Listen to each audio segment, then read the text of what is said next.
cudurkan cudurada kale waa uu ka duwan yahay, saameyn aada u dhib badan ayuu ku leeyahay qofka. haddii ay calaamadaha cudurkan si deg deg u qabtaan, qofkaas wuxuu u baahan yahay gargaar deg dega, caawinaad buuxda in qofkaas uu helo ama in daawooyinkiisa isla markii uu qaato. waana cudur qofka ka dhigaya in noloshiisa uu la noolaado. mar walba qofka waxaa laga rabaa uu cudurka uu ku dhacay in taxadar badan uu muujiyo, inuu iska ilaaliyo waxyaabaha cudurka sii saa-idinaya. ugu horeyntii allaah ayaa mahad leh. marka labaad, dhammaan asxaabta beejka ku jirto intan ugu cusub waxaan idin leeyahay assalaamu calaykum waraxmatullaahi wabarakaatu. isu soo noqod wanaagsan. waxaan maanta rabnaa inaan dul istaagno cudurka asma, ama sida loo wada garanayo neefta ama xiiqda. cudurkaas waxyaabaha sababa, qaababka uu ku imaado ayaan dul istaageynaa. dabcan cudurka neefta wuxuu ka mid yahay cudurada qofka hadii jeer inayna chronic uu ku noqdo ama uu ku daaho. cudurka neefta wuxuu saameeyaa bronchial tubeska, tubooyinka soo qaada hawada sanbabadana u gudbiya. waxay noqdaan kuwa dabcan dhexdooda meeshii hawada ay mareysay luminika hawada dhexdeeda bronchial tubeka in ay noqdaan meel aada u cariiri ah, neeftana aysan ka gudbi karin. mucos production badan ama xab badan meesha lagu soo deynayo, taasoo ay ku noqonayso qofka cariiri iyo in neefta ay dhibayso, si toosa hoose neefta aysan u aadi karin. cudurka neefta wuxuu ku imaadaa inta ugu badan laba qeybood, sida guud ahaan markii loo fiiriyo qeyb loo yaqaano atopic extrinsic iyo non atopic intrinsic. dabcan labadan qeybood, midda atopic extrinsic dabcan wuxuu ku imaadaa waxyaabo qofka uu isticmaalo ama qofka uu qaato, taasoo jirkiisa ama awoodihiisa difaaceed ee immune cellska, gaar ahaan respiratory systemka sanbabada, kuwaasoo ay ka hor imaanayaan qofkaas waxyaabaha uu qaadanayo. waxaa loo yaqaanaa hypersensitivity reaction type 1, gaar ahaan in jirkiisa uu ka hor imaanayo qofkan wax deegaanka dhinaciisa ugu imaade ama qeybaha kala duwan ee bulshada wax caadi dhankooda ka ah, balse asaga jirkiisa ay ka hor imaanayaan, taasoo ay sameynayaan in ay aada ugu bato ama lasoo daayo waxa loo yaqaano immune cellska ama unugyada difaaca.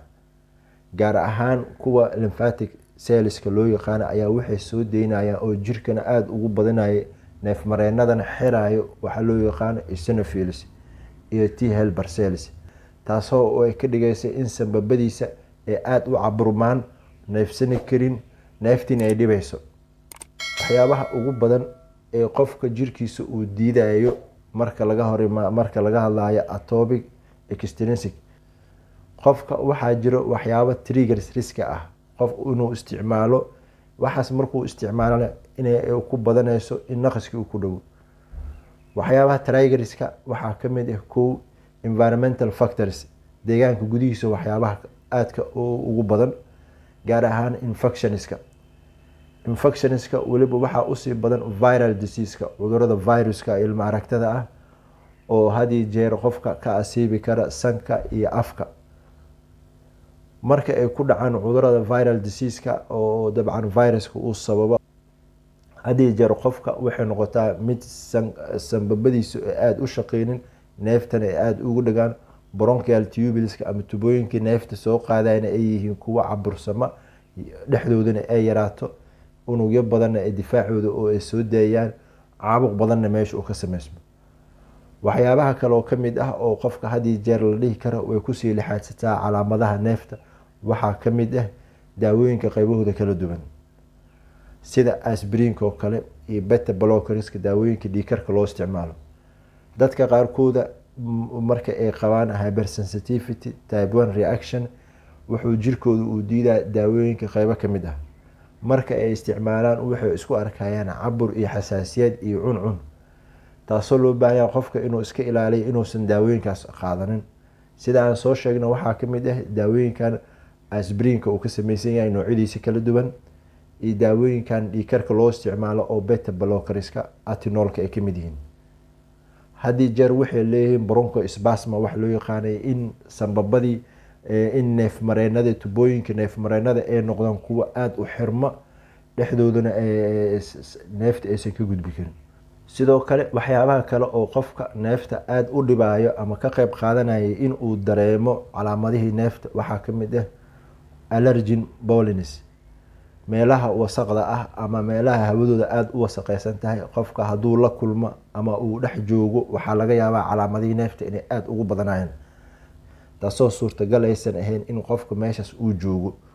allergen dustiska meelaha wasaqda ah ama hawadooda ay wasaqeysan tahay ama boorka ay u badan yihiin qofka waxaa laga yaabaa inay kusii laxaadsiiso neefta.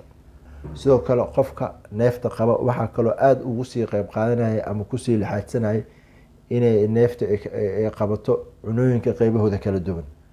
waxaa jiro cunooyin uu ku leeyahay xasaasiyad, taasoo ay noqonaysa in qofka marka uu isticmaalo jirkiisa uu ka dareemayo cuncun, cabur sanka iyo dhuuntana uu dareemayo, taasoo ay noqonaysa in uusan neefsan karin, neef badanna uusan qaadan karin. cunooyinka qofka dhibaayo oo neeftana ku saa-idin kara haddii jeer waxaa kamid ah cunooyinka digirta. dadku isku mid maaha, dadka qaar ayaa waxaa dhiba cunooyinka digirta ee soomaalida aadka ugu badan tahay cambuulada. haddii ay isticmaalaan dabcan qofkaas habeenkaas ma joogi karo oo wuxuu isku arkaa cuncun badan iyo xasaasiyad badan, taasoo marka damben uu isku arko in cabur iyo sanka uu aada ka neefsan karin, dhuuntana ay aada u xirantay. sidoo kale cunooyinka oo dadka neefta qaba ay sii dhibi karaan haddii jeer oo jirkooduna uu diidayo waxaa kamid ah malaayga qeybihiisa kala duwan, doorada, sidoo kale waxaa kaloo kamid ah ukunta iyo waxyaabaha laga sameeyo. haddii jeer cunooyinkaas aan kasoo hadalnay dadka alerjiyada maqaarka qaba ama xasaasiyadda guud ahaan qaba waxay noqonaysaa inay iska ilaaliyaan, sababtoo ah waxa ay leeyihiin hypersensitivity reaction type 1.